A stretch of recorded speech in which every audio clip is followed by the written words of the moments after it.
তোমরা যে রুটি বানাও এর মধ্যে সবচেয়ে ভালো আটার রুটিটা তারে দিও, সবচেয়ে রিফাইন্ড খেজুর যেটা পিওর খেজুর এটা তারে দিও। আর বিশ্বনবী নিজের উট থেকে দুধ দহন করে ওনার বাড়ির এক কর্মচারীকে বলেছেন দুধ দহন করে সুমামার জন্য নিয়ে যেও, তাকে মজার মজার খাবার দিও, দুধ দিও, আদর আপ্যায়ন করো। সবাই তো অবাক, ইয়ামামা থেকে আসছে নবীকে হত্যা করতে, বিশ্বনবী দেখে তারে জামাই আদর করে। একদিন নয়, 2 দিন নয়, টানা 3 দিন বিশ্বনবী এভাবে সুমামার কাছে যেয়ে যেয়ে ইসলামকে প্রেজেন্ট করতে আরম্ভ করলেন। সাহাবারা বিশ্বনবীর কথা মতো তার হাতে পায়ের রশিগুলো খুলে দিল। সুমামা মুহূর্তের মধ্যে মসজিদে নববী থেকে বের হয়ে ইয়ামামায় ফিরে না যে মসজিদে নববীর পাশে একটা খেজুর বাগান ছিল সেখানে চলে গেলেন। সেখানে একটা ছোট্ট কুয়া ছিল, কুয়ার পানি দিয়ে তিনি গোসল করলেন। সুবহানাল্লাহ পড়েন।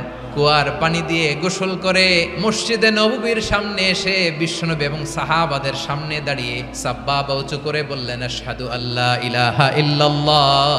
এবার সুমামা দাঁড়িয়ে বলে ওগো নবী, আমি তো কালিমা পড়ে মুসলমান হয়ে গেলাম, এবার শোনেন এই মুহূর্তের আগে আপনার চেহারার চাইতে নিকৃষ্ট কোনো চেহারা আমার কাছে ছিল না, কিন্তু শাহাদা পাঠ করার পরে আপনার চেহারার চাইতে উত্তম শ্রেষ্ঠ কোনো চেহারা আমার কাছে আর নাই।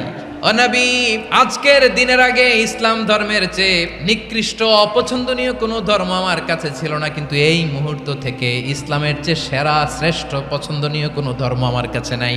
নবী গো, আজকের দিনের আগে মদিনার চাইতে অপছন্দনীয় নিকৃষ্ট কোনো শহর আমার কাছে ছিল না, কিন্তু এই মুহূর্তের পর থেকে মদিনার চাইতে কোনো শ্রেষ্ঠ শহর আমার জানা নাই।